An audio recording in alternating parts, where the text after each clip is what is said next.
restore its links with the outside world in order to repair the economy. But the most fervent revolutionaries argue that Islamic ideals, the very inspiration of the revolution, may be compromised. One sign of the need to come to an accommodation with the outside world is the black market.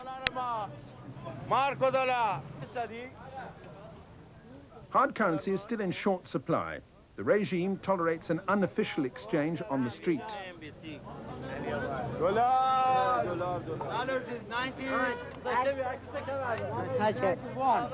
The dollar's 91. 91. We're still in 91. The West may be despised as the great Satan, but its money is still in demand. How many riyals for $1? Different. For $1, 90 riyals. 90 riyals. 90 riyals. That's more for $1. That's more than in the bank. That's more than in the bank. No, the difference is the bank this year. But it's 10 times more than in the Yes. bank. Why is it so high? I don't know.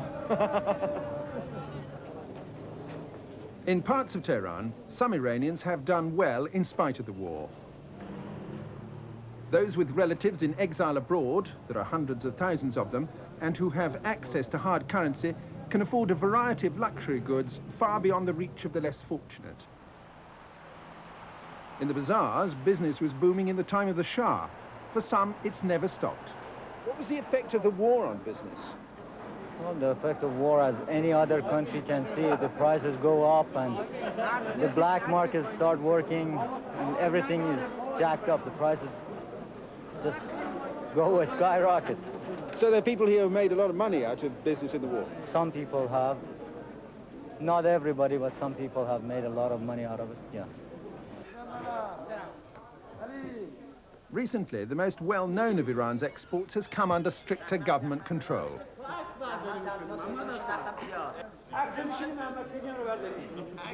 The carpet industry has long had international connections and for generations has been run by those who are skilled in negotiation. Today, 10 years after the revolution, the regime, which came to power on the basis of dispelling profiteering with the West, is now tolerating it and trying to find ways of taking its own share. What sort of regulations govern the export of Iranian carpets at the moment? You mean about the tax? You see, there are different taxes for different carpets. For example, if you say some carpets, they're $1,000, you have to bring at least $500 for government. On the rest, can you have it? But for poorer Iranians, the majority, the necessities of life are not so plentiful. Basic foodstuffs like bread and beans are subsidized.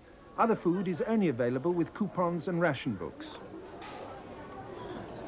Here, the revolution has tried to deflect criticism and keep faith with its Islamic principles by looking after those who suffered most. This supermarket, too, is run by the Martyrs Foundation. It's one of 14 in Tehran, where those with relatives who've been killed in the war can come on a weekly visit. In Iran, the Martyrs Foundation is looking after more than 100,000 families. They're helped with subsidized food and clothing, and even with housing. The father of this family was killed at the front 18 months ago. His widow and 2 children have been living with relatives and are now being moved into a new flat in a martyrs' colony. There are 30 colonies like this in Tehran. This is the biggest and newest. When it's finished, there'll be 1,500 flats here. There'll be shops and a mosque, all to serve a community of 9,000 widows and children.